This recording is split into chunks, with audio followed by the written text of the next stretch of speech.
Boil விதியை பற்றி பார்த்தோம். இப்போ சார்லஸ் விதியை பற்றி பார்க்குறோம். பாயில் விதினா என்ன சொல்லியிருந்தேன்? ஒன்றுமே இல்லை. அதாவது அழுத்தம் அழுத்தத்தை கொடுக்கும்போது கன அளவு குறையும், அழுத்தத்தை குறைக்கும் போது கன அளவு அதிகரிக்கும். ஓகேவா? அதுக்கு என்ன எக்ஸாம்பிள் சொல்லியிருந்தேன்? அந்த பாட்டிலை வச்சு ஒரு சாம்பிள் மாதிரி சொல்லியிருந்தேன்னா அதே மாதிரி தான் இருக்கும். ஓகேவா? ஒரு பாட்டிலுக்குள்ளே மாலிகுல்ஸ் இருக்குது, பாட்டிலுக்கு மேலே பம்ப் இருக்குது. ஓகேவா? அதை அழுத்தணும் அப்படின்னா கன அளவு குறையும், அந்த மாதிரி. ஓகேவா? சாம்பிளுக்கு பாருங்கள், இந்த மாதிரி தான் இருக்கும். ஓகேவா?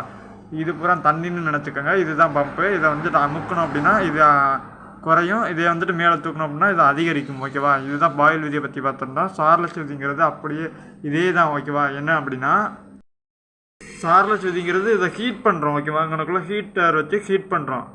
மாறாத அழுத்தத்தில், இதை நம்ம எதுவுமே பண்ண போகிறதில்ல.